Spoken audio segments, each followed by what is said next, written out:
My dear student, I am going to teach you kinds of pronoun. Pronoun की definition होती है कि pronoun is a word which is used in place of noun. It is called pronoun as I, we, you, they, he, she, it. There are 9 kinds of pronoun. Pronoun आपको होते हैं 9 प्रकार के. पहला आपका है पर्सनल प्रोनाउन. इसकी definition होती है pronouns that stand in place of people और things are called personal pronoun. जैसे पर्सनल प्रोनाउन होते हैं आपके I, we, you, they, he, she, it. इन पर्सनल प्रोनाउन का यूज हमेशा वाक्य के आरंभ में होता है. ये आपके पर्सनल प्रोनाउन. दूसरा आपका डिमॉन्स्ट्रेटिव प्रोनाउन, संकेतवाचक सर्वनाम. इसकी डेफिनेशन होती है pronouns that are used to point out nouns such as people और thing are called the demonstrative pronoun.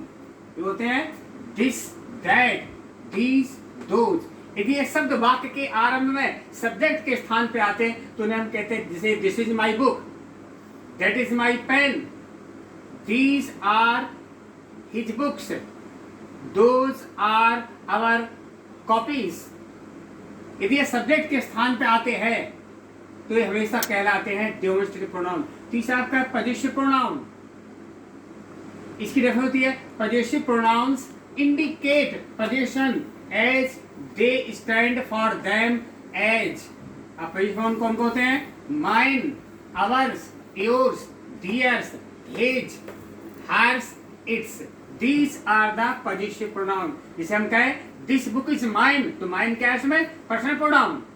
कहा है कि दिस पेन इज योर्स, तो क्या आपका है? Possessive pronoun. अगला है एम्फेटिक प्रोनाउंस.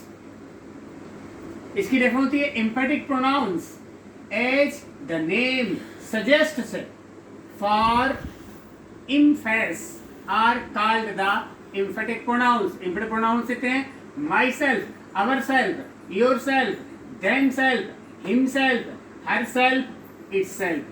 मतलब कि एम्फेटिक प्रोनाउन का प्रयोग हमेशा कर्ता के बाद होता है. जैसे she, herself, cooks food.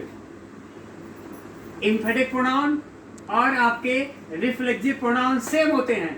मतलब एम्फेटिक प्रोनाउन का प्रयोग आपका कर्ता के बाद होता है और रिफ्लेक्सिव प्रोनाउन का प्रयोग हमेशा वर्ब के बाद होता है. अगला आपका है रिलेटिव प्रोनाउन, संबंधवाचक सर्वनाम. इसकी डेफिनेशन होती है relative pronouns relate to sentences to refer back a noun और pronoun are called in relative pronoun. Relative pronoun होते तुम कौन से? Who, which, whom, whose, that. ये होते हैं. रिलेटिव प्रोनाउन हमेशा दो वाक्यों को जोड़ते हैं, दो वाक्यों के बीच इनका प्रयोग किया जाता है. जैसे आई saw a man who was blind. You lost a pen which I gave you. A man killed a child whom police arrested. तो ये इस तरह दो वर्णों वाक्यों के जोड़ने के लिए रिलेटिव प्रोनाउन का प्रयोग होता है. नेक्स्ट आपका इंटरोगेटिव प्रोनाउन, प्रश्नवाचक सर्वनाम. Interrogative pronouns are used to ask question about noun which they represent. Interrogative pronoun होते हैं what, who, which, whose, whom. तो आएगा जैसे कहा what is your name, जैसे लिखा who are you.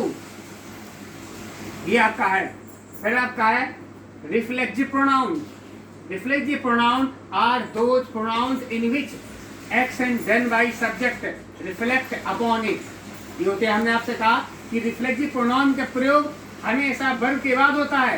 Emphatic pronoun का प्रयोग हमेशा सब्जेक्ट के बाद होता है. जैसे we enjoyed ourself during the holiday, तो इसमें आवरसेल्फ आपका रिफ्लेक्सिव प्रोनाउन है. नेक्स्ट आपका है डिस्ट्रीब्यूटिव प्रोनाउन.